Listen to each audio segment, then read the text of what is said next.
The first thing I remember wasn't the light or any tunnel. It was a sound. A long, shrill beep, flat as the grief I didn't know I was holding. Then a bolt sharp and sudden right through my chest. The kind of pain that doesn't ask permission. The kind that brings you back from somewhere you didn't plan on going. I gasped like a newborn and blinked through fluorescent light so bright it cut the edges off everything. I didn't know where I was. Didn't know the day. Didn't even know if I was still meant to be alive. All I knew was that I was alone. A nurse with kind eyes and a name tag that read Carlos leaned over me. His hand shook a little when he adjusted the wires on my arm. He looked surprised to see me blinking. "Mrs. Whitaker," he whispered, "just rest, okay? You made it back. Back from where I couldn't ask." My throat was dry, my tongue a slab of concrete. I wanted to say Kelsey's name. Aaron's too, but all I could manage was a blink and a whisper of a thought. Where are my girls? That night, I heard Carlos on the phone near my bed. I don't think I was supposed to hear what he said, but I did. "Yes, ma'am, she's stabilized." "Yeah, no, she's conscious now. Would you like to speak to her?" Pause. "Okay, got it. Just thought you'd want to know." He hung up quietly, tucked the phone in his pocket, and walked away.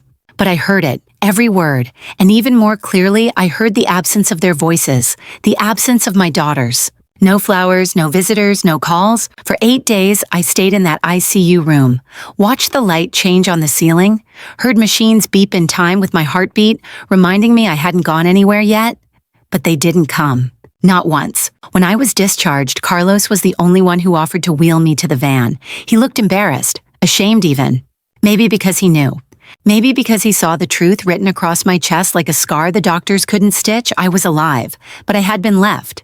The ride home was silent, not just because of the transport van's rattling engine, but because something inside me had cracked too deep to speak through. When we pulled up to the house, my house, I reached for the ceramic frog by the door. It was where I'd always kept the spare key. But the key was gone. Gone. I sat in the heat watching the shadows move across the porch until finally the door creaked open. Rick stood there, holding a Starbucks cup. His mouth hung open a second too long before he said, "Hey, we didn't expect you back this soon." He didn't even say welcome home. I stepped inside and the air smelled like fresh paint and lemon cleaner. Not the scent of comfort, but of erasure. Furniture was moved, photos boxed up, my wedding portrait shoved into a corner like some thrift store reject, and on the dining table, God help me, was a real estate flyer. Charming southern home, ideal for young families. My house, my life, being sold behind my back. My chest tightened again, worse than the stroke. I leaned against the counter, gasping, heart pounding harder than it had in the ICU. I reached for the manila folder sitting there, just sitting there, bold as betrayal, and opened it. Power of attorney, signed, dated, my signature. From 2 years ago. From a surgery where Kelsey said it was just a precaution. From a time I trusted them. I looked up and saw a mirror across the room, one I used to check my lipstick in before church, and saw someone else staring back at me. Someone not angry, not sad, just done. Done being naive, done assuming love meant safety, done assuming blood meant loyalty. Later that night when they were out, I went to the guest room, except it wasn't mine anymore. My clothes were packed in garbage bags, my jewelry dumped into a box labeled donate. No one had asked what I wanted to keep, because they didn't plan on me coming back. On the kitchen counter, Erin's iPad was still logged into her messages. I read them. House goes on MLS Monday. If she's not home yet, we'll start the assisted living intake. Let's be honest, Mom was never good at boundaries. That's what Kelsey wrote. About me. The woman who worked 2 jobs after their father died? The woman who loaned them money? Watched their kids every summer, missed her own birthday parties just to babysit while they jetted off to Vegas and Cabo? And now I was a burden. A deadline they were past due on. I didn't cry, didn't scream. I just walked into the pantry, pulled out the shoebox labeled Grandma's recipes, and removed the envelope underneath. Cash, old passwords, my handwritten ledger from 1998. Because if they thought I was going to lie down quietly and let them pack me into some home like a forgotten vase, they forgot something important. They forgot who the hell raised them. And I was about to remind them. The next morning, the house was too quiet. Not the peace and coffee kind of quiet I used to love when the girls were still sleeping as toddlers. No, this quiet had sharp edges. It felt like a theater before a bad play, all stage, no heart. I waited until Rick left. He had some excuse about needing to pick up grout samples, as if I didn't know he hadn't tiled a thing in his life. I walked slowly, deliberately into the guest room, the one they now referred to in their messages as the staging room. My clothes, the ones I had picked out over the years, some too fancy to wear, some too sentimental to throw away, were stuffed into see-through donation bags. My mother's brooch, the one I wore to Frank's funeral, was rolling loose in the bottom of one of them. The dresser, empty. No note, no question, no care. That's when it hit me. This wasn't a misunderstanding, it wasn't poor timing, it wasn't stress or miscommunication. This was a removal. They weren't preparing to help me heal. They were preparing to erase me. I walked back into the kitchen and opened the folder again, the one with the power of attorney documents, and this time I studied it. The signature was mine. The date matched the week of my hip surgery, a week I spent loopy on morphine. Kelsey had been there. She'd said it was for insurance. I'd signed it without glasses, because I trusted her. And now that trust was weaponized against me. My hands trembled, but not from weakness, from awakening, a kind of inner heat I hadn't felt since the day Frank died, and I had to plan a funeral while folding my daughter's school uniforms. I took out my phone, the one I'd hidden in my toiletry bag, and called James Pewitt. James wasn't just my old student from the community college. He was smart, kind, loyal in a way that didn't depend on last names. I told him everything. The stroke, the ICU, the note, the house flyer, the power of attorney. He didn't interrupt, didn't gasp, didn't pity me. Just said, "You're not the first Ellie, but we can fight this." Within an hour, I was in his office. He reviewed the paperwork and confirmed what I'd been praying was true. They had overstepped. The document didn't authorize them to sell real estate without my explicit consent. They had started the process early, too early, and that gave me a window. If you move fast, James said you can flip this on them. And I did. We filed to rescind the power of attorney, filed to reinstate my full legal autonomy, filed to transfer control of the house back to the person who paid every mortgage check since 1994. Me. I didn't save the house because I wanted to keep it. I saved it because I wanted to empty it before they did. That night, I walked into the living room and just stood there, where the Christmas tree used to go, where we used to watch It's a Wonderful Life with hot cocoa and socks that didn't match. The couch was gone, but the indent in the carpet still remembered it, just like I remembered the years, and the giving, and the sacrifices they seemed to have forgotten. I whispered to no one in particular. This is the last time I ever look back, because I wasn't just leaving a house. I was leaving a belief, the belief that they still saw me. They didn't. They saw an inconvenience, a bill, a body in their way. They didn't see Mom, or Nana, or Eleanor. They saw expiration, and the most dangerous lie they believed was that I didn't have the strength to leave first. So I didn't wait, didn't scream, didn't write long letters or stage interventions. I called a locksmith, changed the locks, posted the new real estate listing under my name, cash buyers only, no contingencies. The first person I told was the Ring camera. When Rick came by to grab some tools, I watched him from the safety of the feed. "You might want to pick those up today," I said, "or I'll have them donated."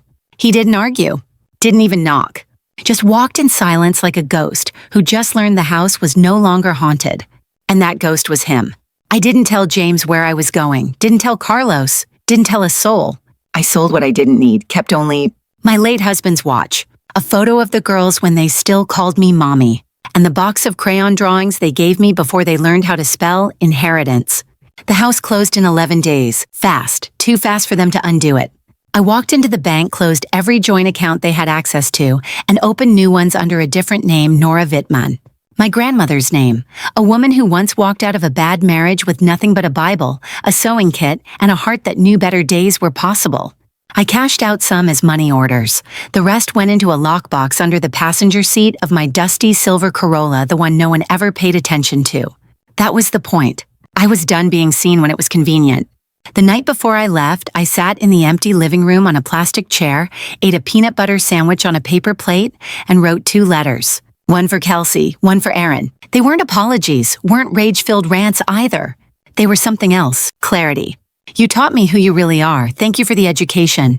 I left them on the counter, unplugged the fridge, took the backup key from a different ceramic frog I'd placed in the back garden just in case, and I locked the door for the last time. By sunrise, I was already past the city limits. No GPS, no plan. Just me. Just Eleanor. No, just Nora now. And I wasn't running. I was removing myself. And that's a very different thing.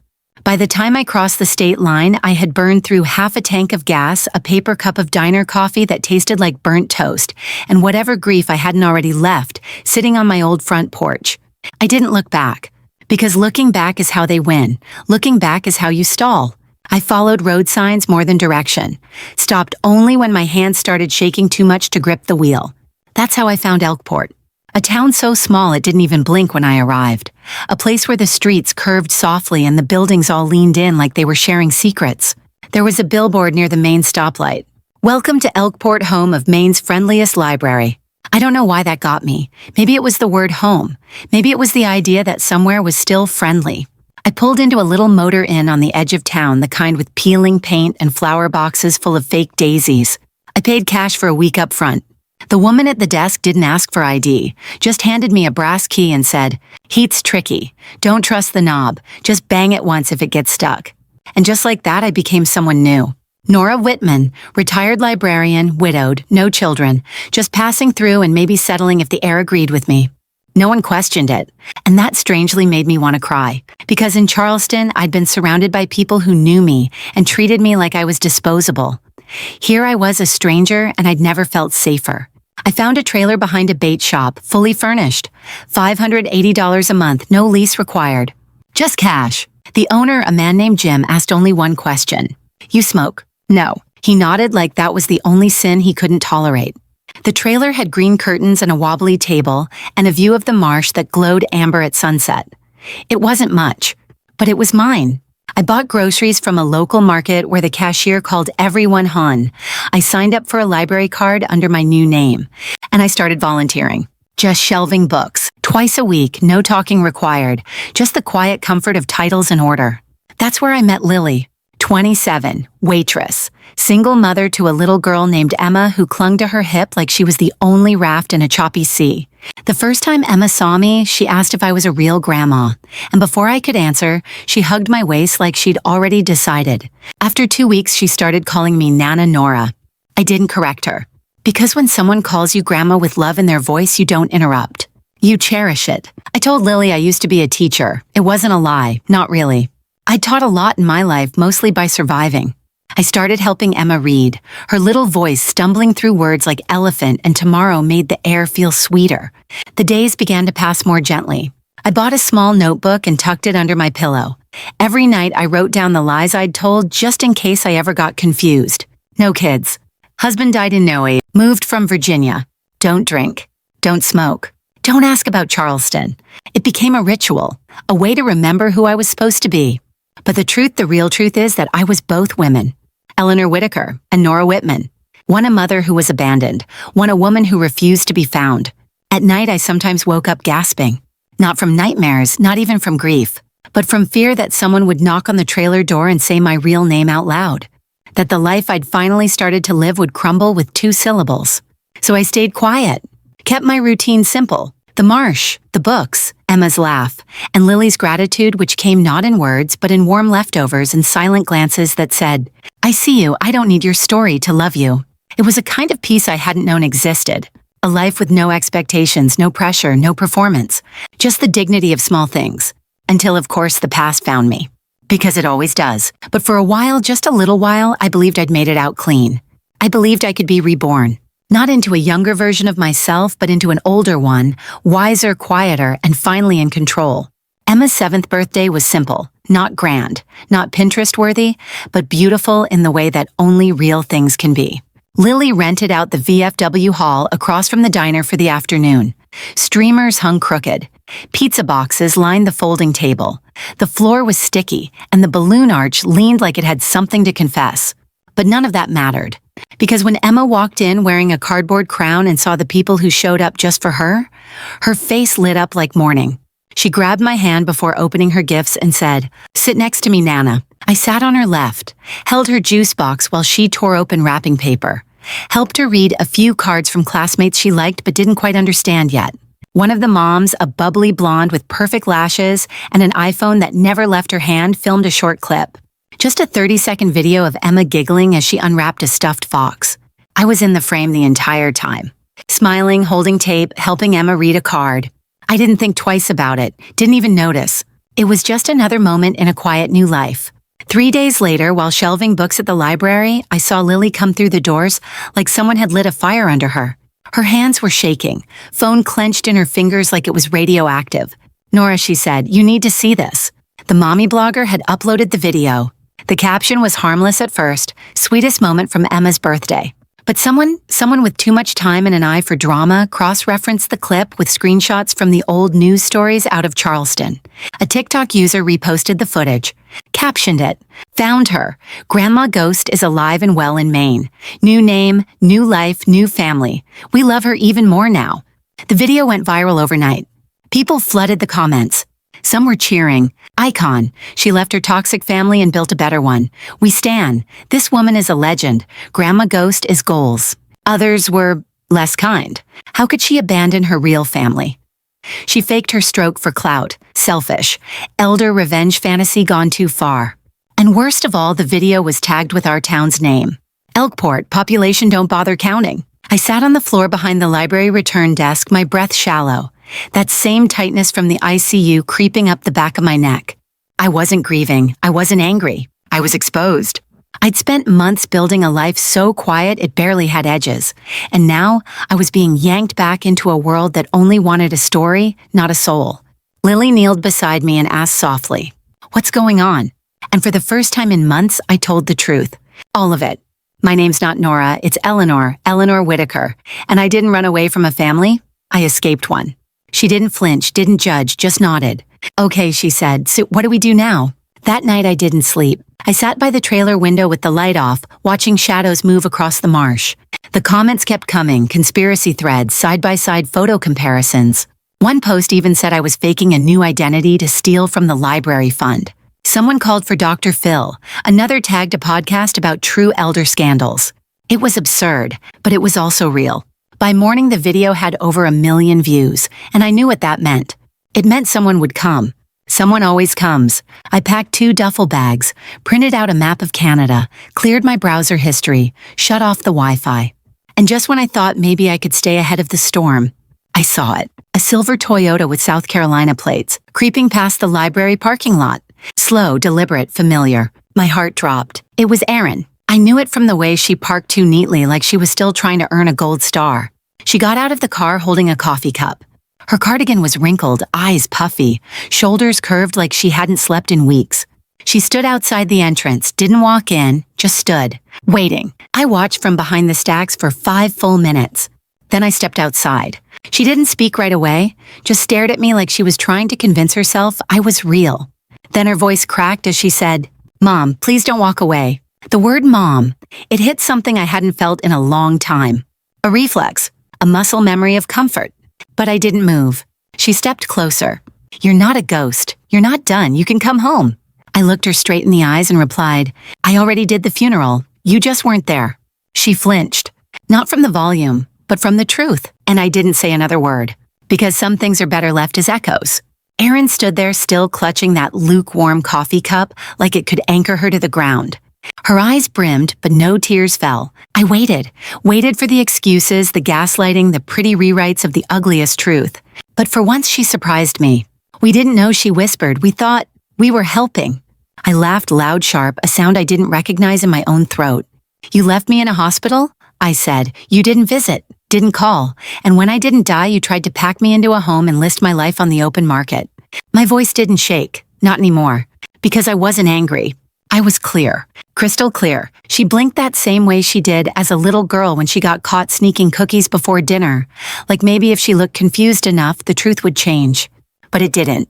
We didn't mean to. "But you did," I cut in. "You meant every step. You packed my clothes, you filled out intake forms, you signed real estate listings." Still, she said nothing. So I said one more thing. "I'm not coming back, Erin." And I meant it. I didn't owe her a confrontation, or a second chance, or an explanation for choosing myself after years of being last. She looked so small then. Not in body, she was still tall, still polished, but in presence. Like she finally saw herself as I did, as someone who had become a stranger. "But what about Kelsey?" she asked softly. "She wants to talk, just once. No cameras, no Rick, just her." I didn't answer.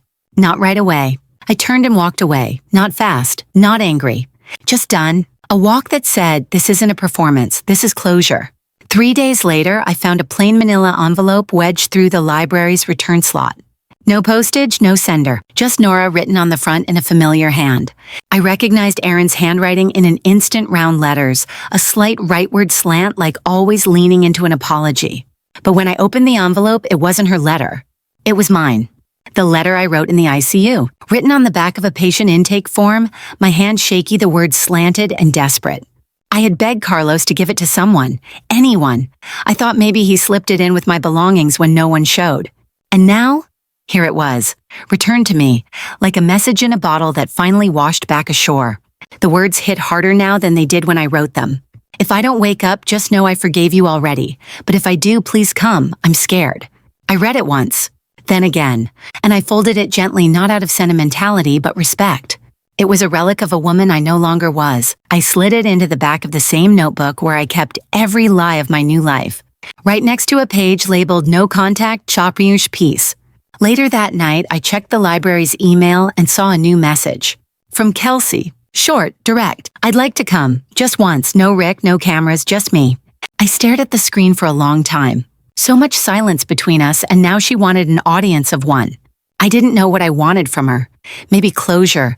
Maybe just to see the look on her face when she realized I wasn't the woman she'd written off.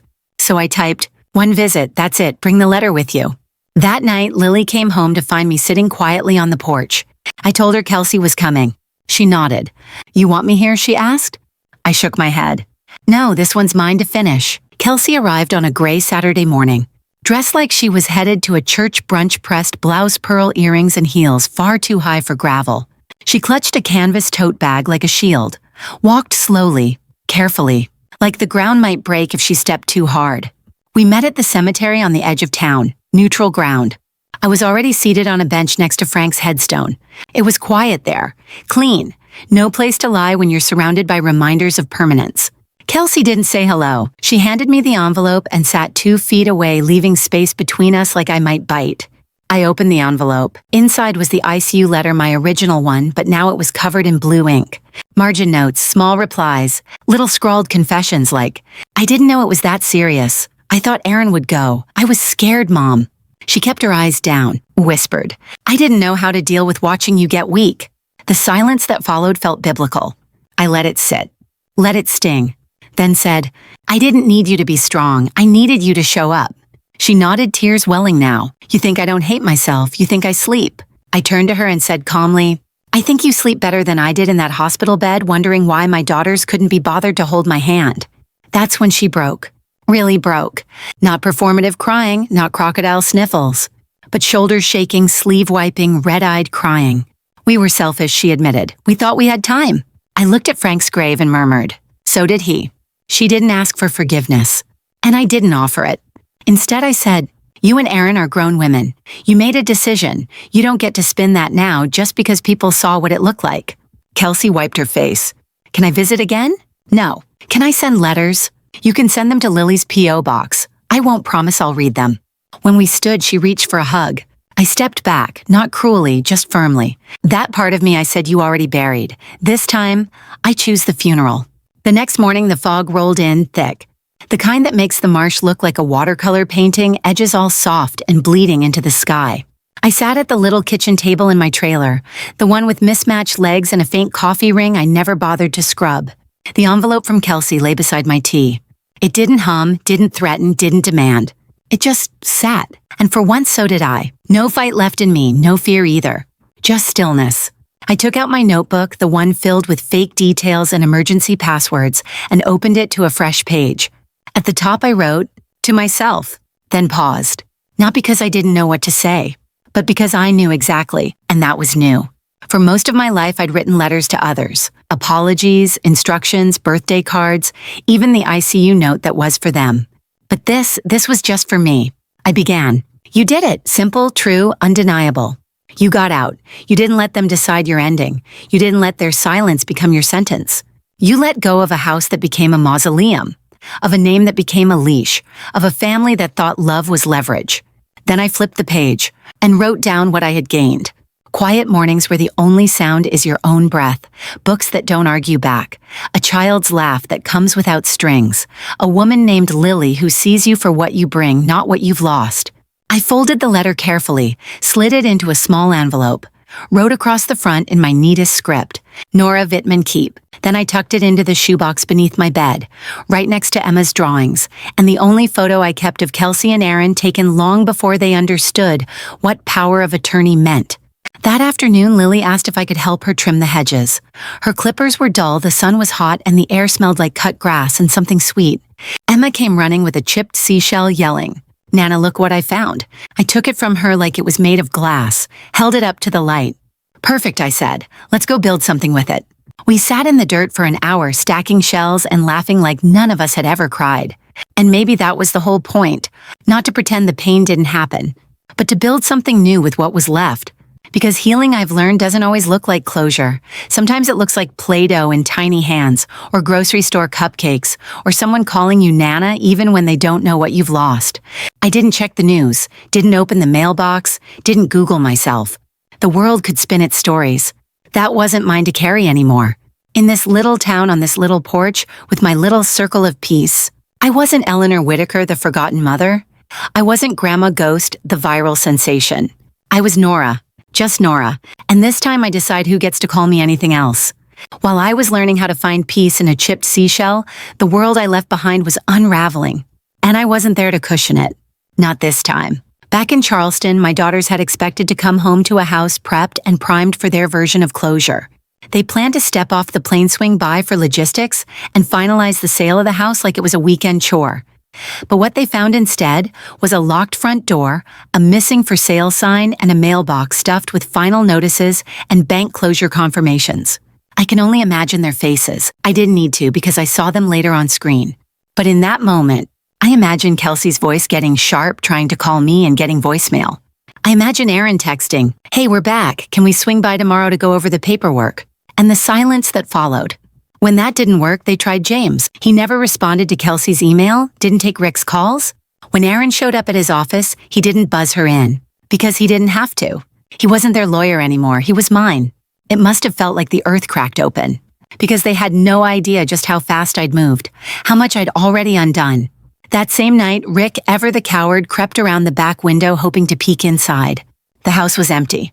No furniture, no photos, not even a nail left on the wall. Only a silence they hadn't anticipated.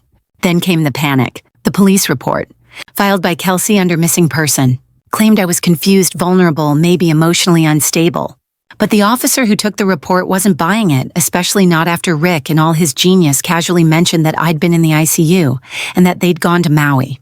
"She was stable," Rick said. "We thought she'd be fine." "You didn't visit?" the officer asked.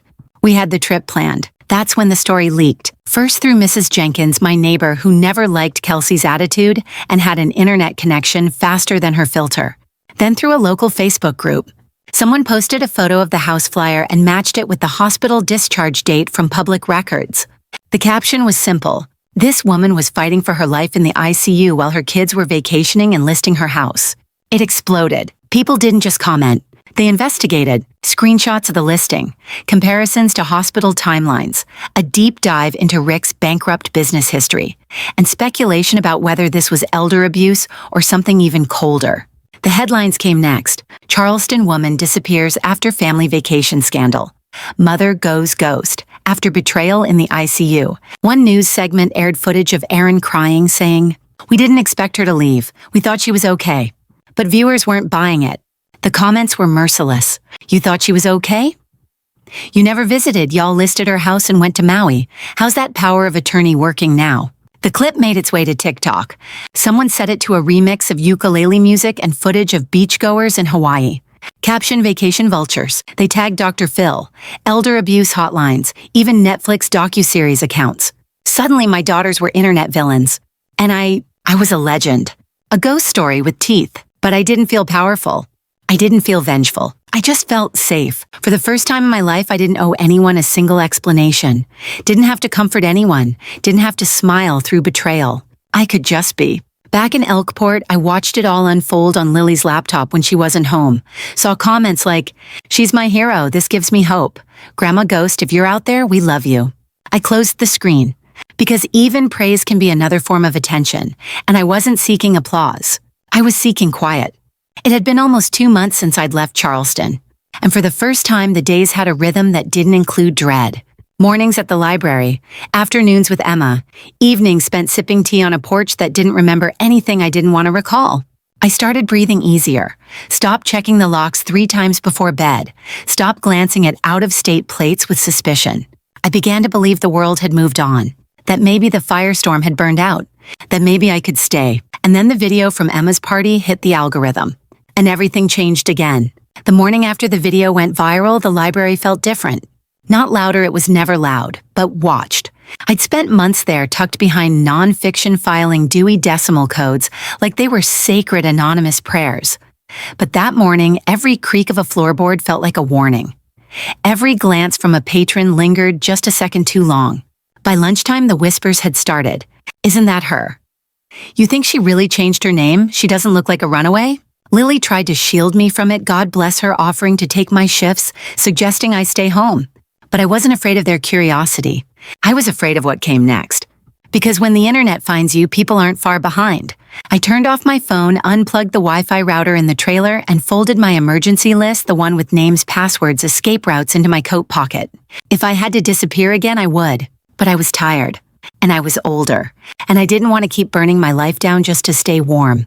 That's when the Toyota came back. Silver, clean South Carolina plates. It parked slowly, carefully outside the library. And this time it wasn't Erin.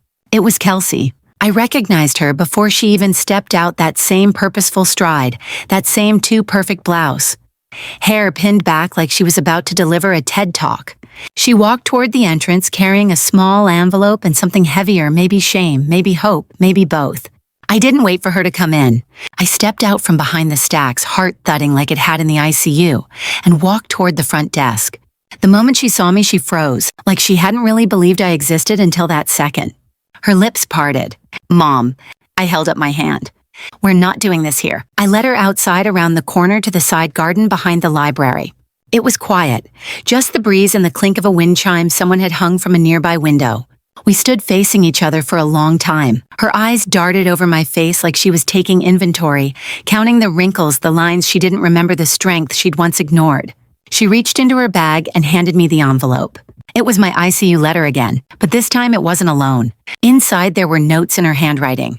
Dozens of them. Tiny sentences penned in every margin.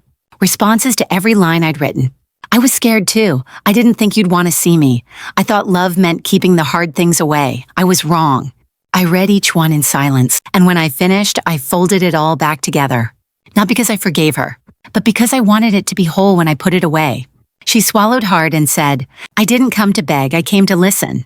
That startled me more than anything, because Kelsey had never been good at listening. She was the daughter who organized everything, managed.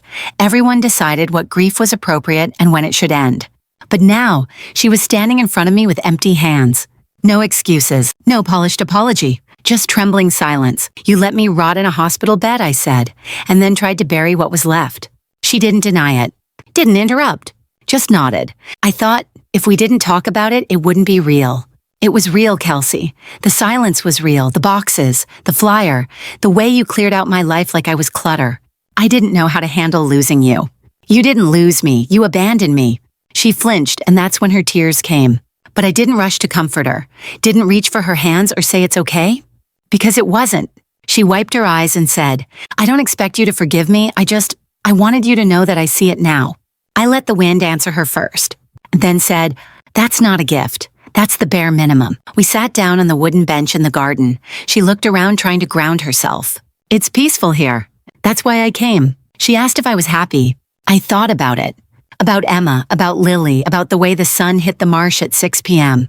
And I said, I'm whole. That's more than I had before. She nodded slowly. Then came the question I knew was coming. Is there any chance, any path that leads us back? I looked at her the way I might look at a familiar landmark. One you used to call home but now only drive past. No, not the way you want. Could I write? You can. I might not read them. Could I send Emma something? Don't reach for the parts of me you didn't earn. That stunned her. But she didn't argue. Instead, she pulled something else from her tote, a photo of the 3 of us years ago. At the beach, Kelsey was still a teenager. Aaron had braces. I was wearing a hat I'd stolen from Frank. We looked happy. And maybe we were, for a while. I wanted to give this to you, she said. Keep it, I said. That's your history, not mine anymore. We stood. She reached out a reflex again for a hug. And I didn't step back, but I didn't move forward either. I stood still and let her arms drop gently. Take care of yourself, I said. You too. And Kelsey. Yeah. Tell Erin, I hope she learns to grow something, anything, because you can't build a life on ghosts. She nodded, and I watched her walk away, shoulders lower than when she came, heels clicking too loudly on the gravel. And this time I didn't cry after she left. I didn't collapse. I didn't regret. I just sat and let the wind carry away whatever guilt she left behind.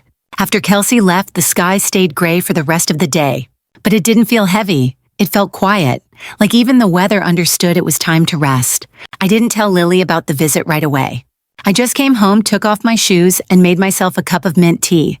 Then I sat on the porch and watched the marsh breathe. The tall grass swayed in the wind like old women humming church hymns. And for the first time in what felt like years, my hands stopped shaking. Not because I got closure, but because I stopped needing it. That night, I wrote one more letter. Not for Kelsey, not for Aaron, not even for Frank. This one was for me. I didn't use my old journal. I didn't type it into a document. I pulled out a clean sheet of paper from the printer Lily kept in the kitchen and began slowly. To the woman who thought she'd never be free. You made it. You weren't rescued. You weren't forgiven. You weren't redeemed by anyone else's grace. You got out because you remembered your worth. I listed everything I'd left behind. A house filled with ghosts and power plays. A family that equated sacrifice with debt. A version of myself that tolerated being loved only when convenient. Then I wrote what I had now. A quiet home, however small. A child's laugh that didn't come with obligation. A woman named Lily who looked at me and never once asked me to explain my pain to be welcomed. You aren't hiding anymore, you're protecting. I sealed the letter, folded it into the envelope I'd saved from my very first night in Elkport, the one they'd given me at the Motor Inn with the receipt tucked inside. I wrote on the front in blue ink, Nora Whitman Keep. I placed it inside the shoebox under my bed, the one with Emma's drawings, a few Polaroids, and the shell she gave me from her last beach trip. And then I let it be. I didn't reread it, didn't frame it, didn't post it. Because some healing doesn't belong on display. Some healing is for the dark, quiet corners where you finally breathe without bracing. A week later, Emma asked if we could build a seashell castle. Not a sand castle, it had rained, and the beach was still wet and uneven. But she wanted a castle, so we used a cardboard box and a glue gun and the pieces of our own imaginations. She worked with her tongue poking out the side of her mouth just like Kelsey did when she was little. And I watched, letting the warmth swell but not consume me. Nana, is this one too chipped? She asked, holding up a broken shell. No, I smiled. That's the best kind. The broken ones are more interesting. She nodded like I just said something profound. And maybe I had, because for years I thought I had to glue myself back together to be worthy again, to be presentable, to be chosen. But now I know you don't have to be unbroken to be whole. You just have to choose yourself over and over, even when it's hard, even when it's lonely, especially when the world tells you it's too late. Emma looked up at me and said, "When I grow up, I want to be like you." I didn't cry. I didn't freeze. I just said softly, "Then remember this, love people who see you, not just need you, and always know when it's time to walk away." She nodded like she understood, and maybe in her little heart she did. That night, Lily made dinner soup and grilled cheese, nothing fancy. And while we ate, she asked, "Do you ever miss them?" I didn't have to ask who them meant. I stirred my soup, watched the steam curl upward like smoke signals to no one. Then I answered, "I miss who I thought they were, but I don't miss being invisible." That was the truth. Not the poetic version, not the clean one. Just the truth. The next morning I walked to the mailbox, the one I rarely checked. Inside was a letter addressed in Kelsey's handwriting. I didn't open it. I held it in my hand, then slipped it into the shoebox without reading a word. Because sometimes choosing peace means not knowing. It means letting the unanswered stay unanswered. Because healing isn't always a door that opens. Sometimes it's one you choose to leave closed. It's been 9 months since I left Charleston. 9 months since I walked away from the house where I raised 2 daughters who no longer saw me as anything but an obstacle. 9 months since I chose silence over confrontation, peace over performance, and myself over everyone else. That decision didn't come with a parade. It came with a folding chair, a peanut butter sandwich, and 2 letters left on a kitchen counter. And it was the best choice I ever made. Most mornings now, I wake before the sun rises. The marsh behind my trailer is still and silver. The world doesn't rush me here. There's no schedule, no expectations, no one asking what I've done for them lately. I drink my coffee slow, read whatever book Emma pulls from the library cart. Some days I help Lily reorganize the pantry or prep cupcakes for the school fundraiser. We don't talk about Charleston. We don't need to. They know me here. Not the mother who disappeared. Not the woman who made headlines for being Grandma Ghost. Just Nora. Just the quiet woman with gentle hands, steady eyes, and a laugh that now comes easier. Every so often a letter arrives. From Kelsey. Sometimes from Aaron. They're addressed to Lily's P.O. box like I told them. They always start with "I don't expect a response." Sometimes I read them, sometimes I don't. They say things like, "We didn't know how to handle your independence. We thought we were making the right decision. We thought love was something we could manage like a calendar event." I don't blame them anymore, but I also don't invite them in. Because understanding isn't the same as reconciliation, and regret isn't the same as repair. I still keep my shoebox under the bed. It holds one seashell from Emma, a photo of Frank holding baby Kelsey on the porch, my letter to myself, and a folded version of the ICU note I once wrote in fear. But I've added something else to the box. Something small. A key to the trailer, because one day I might pass this life on to someone else who needs it the way this town gave it to me. And I want them to know this place is not for the perfect. It's for the willing to begin again, willing to choose peace over legacy, willing to remember that survival is not a failure of love, but a defense of it. Emma asked me last week why I don't have a phone. I told her, phones ring, and I've already answered enough calls for one life. She giggled. Can I be just like you when I grow up? Only if you're lucky, I winked. This morning she found another chipped shell and gave it to me like a prize. It's shaped like a heart, she whispered. It wasn't. But I didn't correct her. Because love isn't about being exact, it's about being true. We sat on the porch listening to birds sing songs they never practiced. And I thought about all the women who never got to leave. All the mothers who stayed out of fear. All the grandmothers who disappeared without a story. This one's for them, because in the end, I didn't run away, I didn't disappear. I removed myself, and that's the difference between being lost and being free. The world may still be telling stories about me twisting my choices into cautionary tales or viral inspiration, but none of that belongs to me anymore. What belongs to me is this: a quiet trailer behind a bait shop, a little girl who calls me Nana, a woman who saw me, not my shame, a name I chose for myself, and a life that no longer asks me to prove I'm worthy of love. So if you ever find yourself staring at a door you're scared to close, know this: sometimes the bravest thing you can do is walk away quietly. Not because you're giving up, but because you've finally remembered. You are not a burden. You are the beginning. And this time you get to write the ending.